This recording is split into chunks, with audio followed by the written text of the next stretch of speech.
I wanted to show off for everybody my beautiful new garment that I'm very proud of and very happy to have. Yes, thank you. Thank you, Richard. And for those of you who watching who might think that I'm wearing a prayer shawl, which in the Jewish religion, for example, is called a talis or talit. Maybe at one point this was actually a prayer shawl in the culture of the Sherpas and the people of Nepal and the Himalaya region. But I'm very pleased and proud to say that this was a gift that was just given to me recently by my guest on the show, Gelson Nuru Sherpa. And by Sherpa, I mean that's Gelson's name. A lot of us here on this side of the world think of Sherpa as a guide, a mountain guide.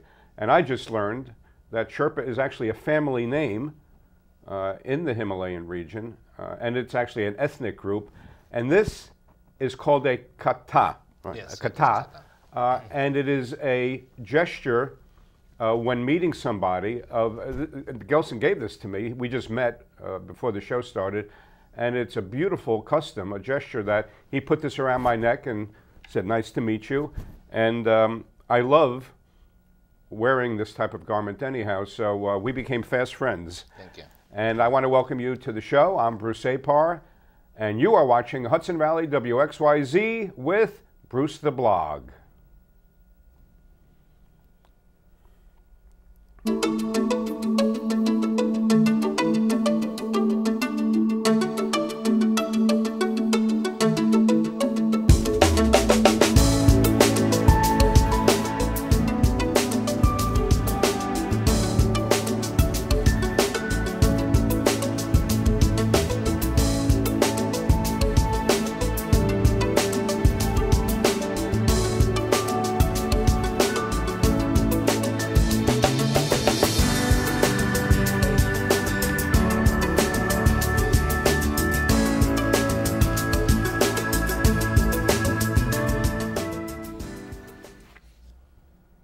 Hudson Valley WXYZ with Bruce the Blog is brought to you by Chase Media Group. And I thank Carla Chase, CEO of the company, and Frank J. Rich, the Chief Strategy Officer, for producing the show. And we bring you outstanding citizens who are making unique contributions to our quality of life. And we also like to explore ideas and issues that affect us all. I'm very glad to have met Gelson Nuru Fanasa Sherpa, right, is your full name.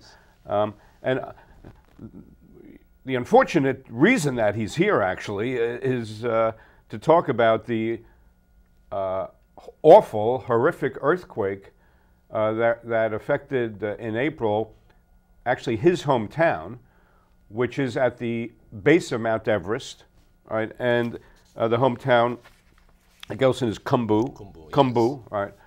And that's where Gelson is from.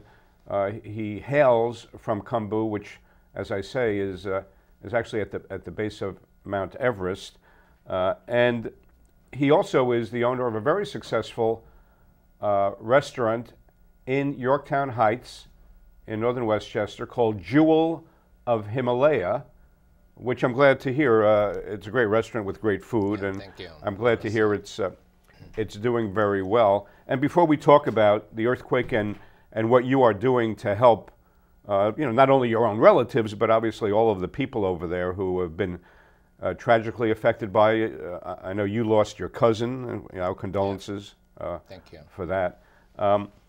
Just tell us a little bit, Gelson, about the restaurant, like about the kind of food that you specialize in. Well, in my restaurant, we serve Himalayan food. Right. It is very much a twist between Indian and Chinese. Right. And a little bit of Thai style. Right. So most of the foods are made with the main ingredient is we use is ginger and garlic. Right. And the curries are much lighter than Indian. The curry is. Yes. Yeah. And by the way, I'm a little bit of a health nut with certain things. Certainly with my diet I am. And I know garlic is very good Yeah, for your, it is health. healthy. Yeah, yeah. And we also serve noodle rice dishes and grilled Right. chickens, the Himalayan style grilled chickens. Right. And basically the foods are made very freshly from the scratch. Right. And this is why we've been doing so well at this Yorktown location.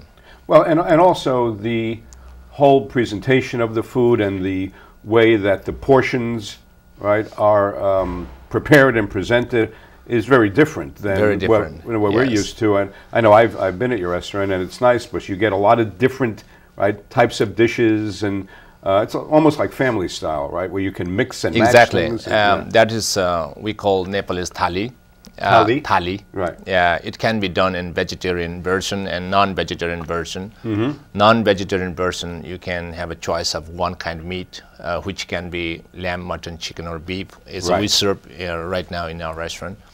And then when you choose your main dish, it will serve surrounding by other small dishes, including rice pudding, fresh mustard green, yes. and homemade horseradish pickles, and fresh steam basmati rice, Right. and the mixed blend of lentils, which is very healthy. Lentils and, are well, beans in general are extremely healthy.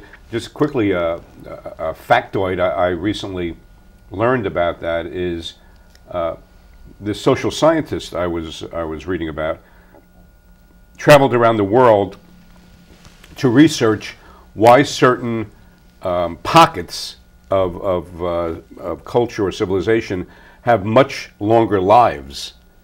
And of course, one of the things, not surprisingly, he found is it's their plant-based diet. Yes. And he actually says, if we ate human beings, or as we used to call, we used to call us as kids, we used to actually say human beans. I think every little kid thinks it's human bean until he figures it out. It's not.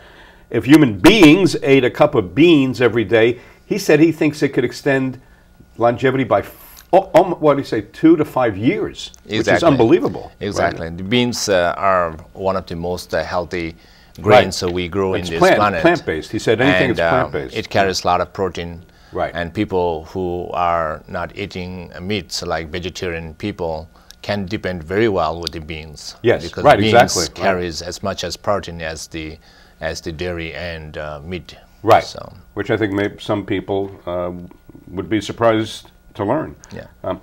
So as I was saying at the top of the program, Gelson, I wasn't aware of this. In our culture, I think the conventional perception of the word Sherpa is it's a mountain guide. You know, somebody is going mountain climbing, for example, exploring. You would hire a Sherpa, and it was fascinating to learn that Sherpa is the name of it's your name. Ethnic group. You are, Yeah. right, ethnic group from where you come from. Yeah. And so that's really an interesting fact, Yes, sociological fact, so to speak, that I think now anybody watching would know.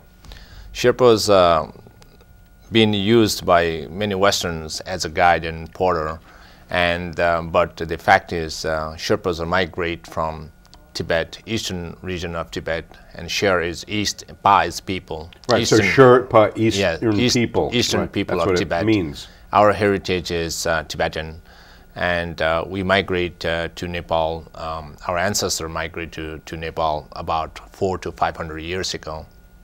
And since last 100 years, when the tourism started coming to Nepal, the mountaineering especially, right. and they use this Sherpa group, the people from Sherpa family, as a guide and porter.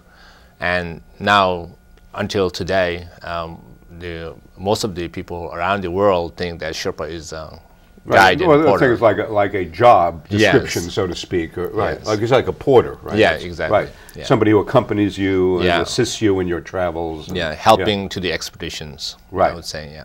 Right. No, that really is interesting to hear the genealogy, the origin of that, and in a similar vein, here, in in the United States, maybe the Western Hemisphere at large, when we hear Tibetan, we think a Tibetan monk, and Yeah. here Himalaya, it has almost a certain mythic quality that most people typically would only know maybe from the movies or something like that. And again, in making those kinds of associations, I asked you before, where does the Dalai Lama live? Because that's the other Exactly. mental association you make with that region of the world. And you said he actually is only 200 miles from your hometown, right? And that you've met him several times, yes. right? And what was that experience like, meeting the Dalai Lama? Because he is obviously a spiritual figure.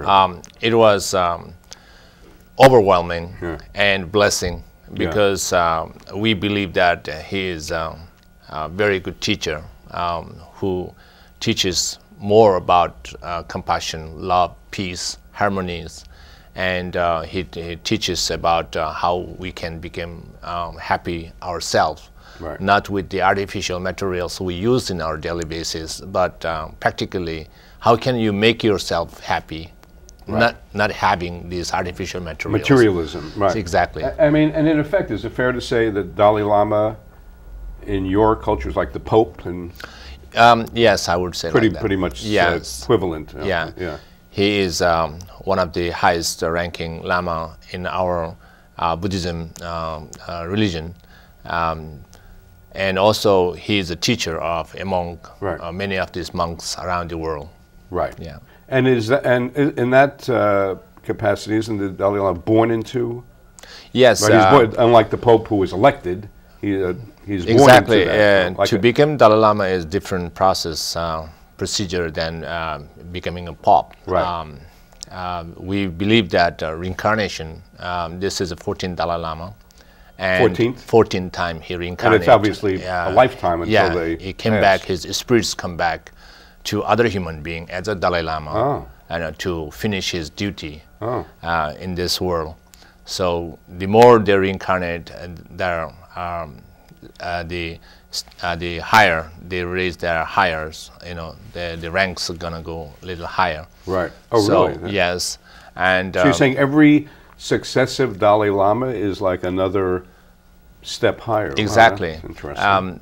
There will not be another Dalai Lama. There is only one Dalai Lama after this life,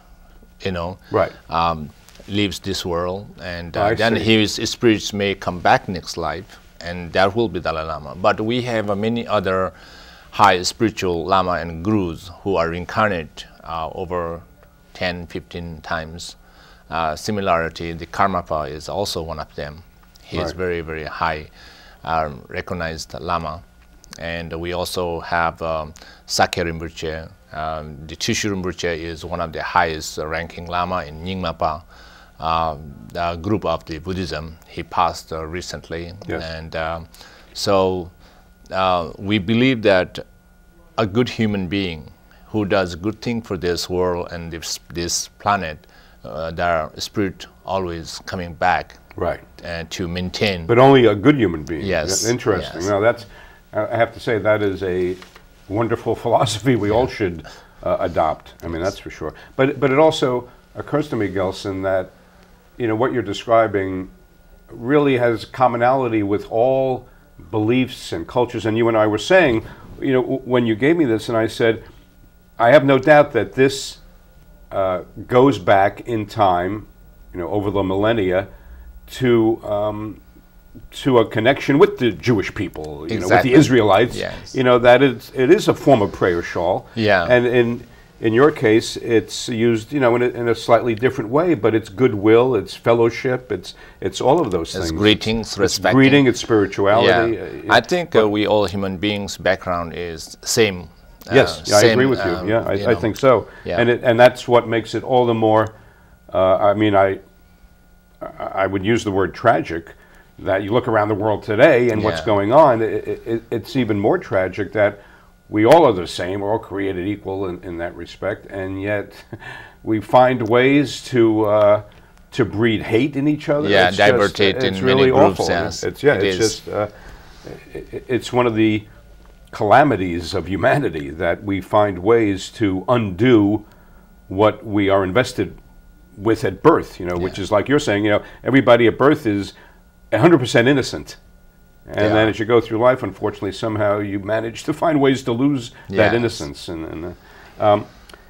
But my point in terms of the reincarnation, as you were describing it, like with the Dalai Lama, is that, isn't it true that when we procreate, we give birth to our progeny, to our children, you could say that's a form of our being reincarnated, right? Exactly. It's the same type of thing. We're perpetuating our family line, and it's like being reincarnated. Yes. It's your body that's generating another life. We believe that every human being is reincarnated from different life or species, but when they are growing, the process of growing, their childhood, adult life, and elder life, and depends how they face with the circumstances, and this is how the human being become the nature. Yes. And so this is why we all, the parent, as soon as we have children in our family, we start teaching them to make them a better human being. At what age? As soon as they understand communicating, they understand the meaning of life, and because of our own fault, the children are not getting a lot of information and education. Schooling is not the only education that they necessary to make them a good human being. And family background, the parents are very important to. No, I don't think it's any different here. You cannot attribute or make teachers responsible for everything about the child. Yes. The family and the parents have to take take most of the responsibility. Yes, actually, it's true. So this is why we believe that the reason we can do a lot more than any other animal and any other creatures in this world is that we are all reincarnated from different species, that we became as a human to do something good for the world. Yes. So this is why we have to do good. We need to do good. Right. We have to act good and to help others to protect the nature environmentally or in any way, we have to save this world. Yeah. And no, all I could add to that is amen. Yes. And just something also to help people relate to, your own origins and where you grew up. And that you were telling me that the name of the school that you attended is the Edmund Hillary School, and Edmund Hillary, of course, is justifiably famous as the first man to conquer Mount Everest. Yes, right? he built the school. Yeah. In our Sir Edmund Hillary, I should say, right? In our prospects of view, he is one of the biggest legend in our hometown. Not only he became famous for climbing mountain, but he did so much things for the Sherpa community. When he first came to Nepal in 1953, and he met fellow Sherpas, and because of the generosity and helpful, he was able to succeed. Right. To reach on the top of Mount Everest. Right. On the way back, he fell in love with the Sherpa people's honesty, dignity, and they supported all the way to bring him on the top. So he wanted to give back to the community. He wanted to change the Sherpa people's life. He wanted the Sherpa people are not only become a guide and porter helping in the mountain, but he wanted to see Sherpa people working in different fields, in the medical field, engineering field, banking fields, or tourism fields, business fields.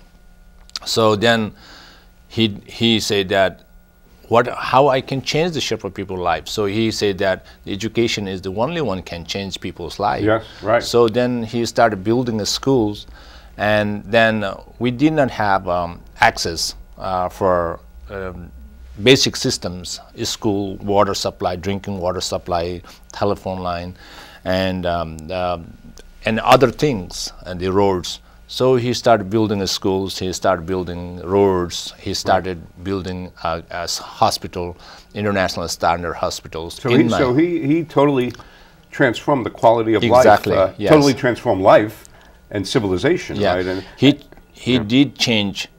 I would say 5 to 80.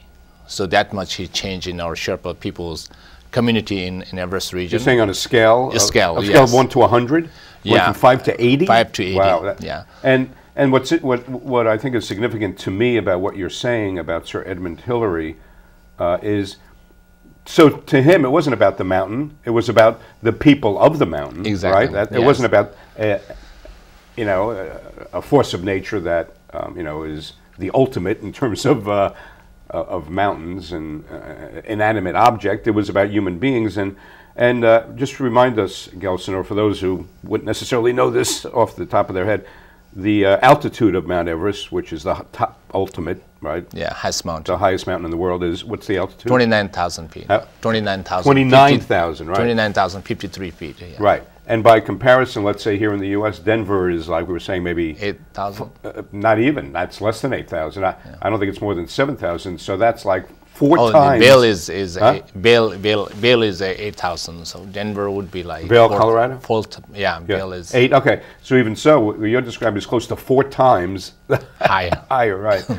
And let's, we really do obviously need to let people know how terrible the earthquake in Nepal has left, that region and your hometown, and what you're doing about it to help.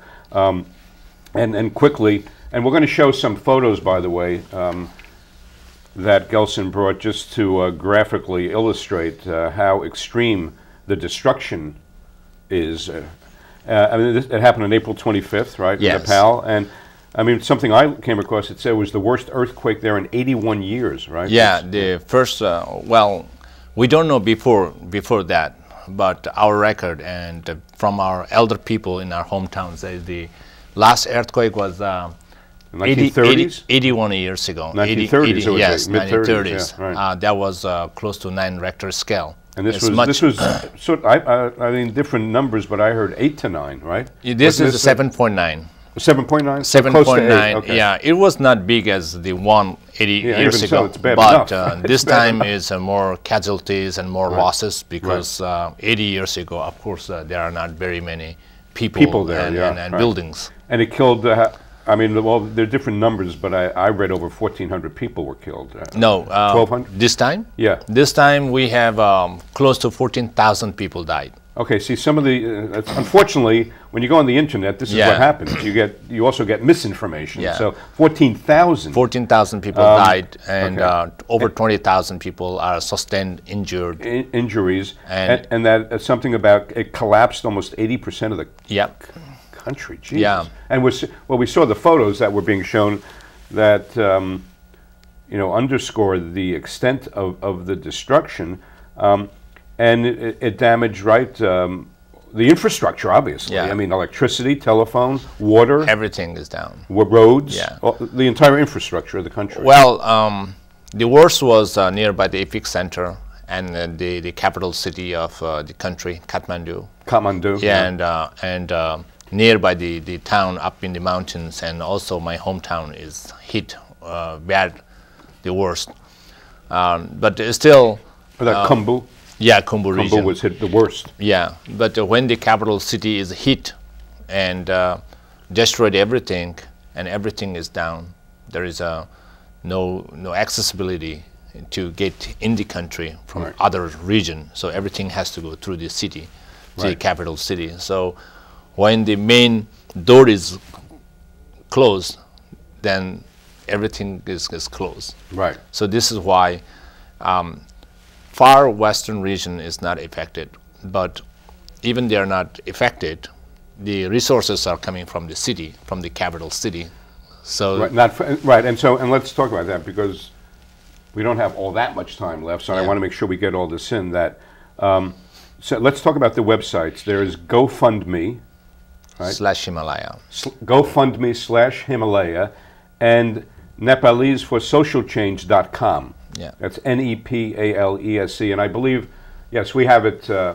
We have websites listed on screen, and people can go there and donate. I know your goal is $100,000. Yeah. And you've raised about 1/5 of that, about more than $20,000. Exactly. Right?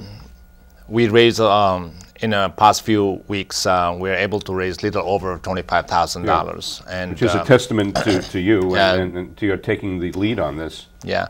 And then good news is that on June 13th, Saturday, the Yorktown Taste is going to held Yes. here, and the ASK President Tracy Kushner is one of my loyal friends. Trissy does unbelievable And, work in the community. She's always volunteering. She is donating all her money raised here to our organizations, Help and Save Nepal. And so I would love to request everybody Yes. to join the And so we want to make support, sure that we clarify that Saturday, June 13, Yeah. at the Jefferson Valley Mall in Jefferson Valley, which is a hamlet of Yorktown. And it's from 11 to 5. The entire day, the community day, is 11 to 5. And the Taste of Yorktown is the first part of it. I think it's 11 to 1 or something like that. I think they said 11 to 3. Oh, 11 to 3. And what you can do is for $10, this is like the bargain of the century. For $10, you buy a ticket or coupon or whatever, and then you can go and sample all these different restaurants that will have their food there. Yes. Right. And then you vote on the best one on your like. favorite, right? Yeah. But most important, of course, is that the proceeds that Alliance for Safe Kids, which is hosting this fundraiser, the proceeds will be donated to your Nepal Relief Fund. Yes. And so that's a really nice thing. Yeah. I mean, that's a very important thing. And it's like Trissy embodies or epitomizes the kind of person you're talking about. She is all good. I mean, she is just such a good person. Yeah, she's a wonderful. And how she donates all her time. And she's a wonderful human being. Yeah, that, absolutely. No, I can attest to that firsthand. She will help anybody, anywhere, at any time. I mean, that is no exaggeration. Yeah, she's really something. Yeah. We gave everybody the websites and June 13th Community Day, which will include a fundraiser for the relief effort that Gelson Nuru Fanasa Sherpa, I want to get your full name right. Thank you. Has been spearheading. And again, we want to remind you that the name of his restaurant is Jewel of Himalaya in Yorktown Heights. And one thing before we go, Gelson, I wanted to ask you, I saw this word in some of your own correspondence and on the website. Namaste, is it? Namaste. Namaste? Namaste. And what does that mean? Namaste has a multiple meaning. It is greetings to you, thank you, have a nice day, good to see you, have a wonderful day, good night. It means like so many things, and depends what time you say. If I say namaste at the very first time, that means namaste is greetings to meet you. And what exact language is that? It is a Nepalese language. Nepalese, and also it the word of Nepalese namaste is used also in India too. Okay. Yeah, and also nowadays, if you go here in America in a yoga studio, they use namaste. Okay, and what you described the word in all its meanings is the direct equivalent of in Hebrew shalom. Yes, right? Exactly. Hello, goodbye, exactly. Peace, goodwill, Right. Yes. Goodwill to men, women, children, and everybody. And I really want to thank Gelson for being here. And I know I'll be seeing you more, and we'll be talking thank you more. for having me, bro. No, thank you, thank you, and best of luck with your relief efforts. And again, our condolences. And I'd like to say one thing that in July we're gonna do our fundraise, a special fundraise, gonna be here in Yorktown. Okay. So I will. And we'll talk you. about that too later on another show. And thank you for watching Hudson Valley WXYZ with Bruce the Blog. And remember, when Bruce the Blog listens, people talk. Thank you. Thank you.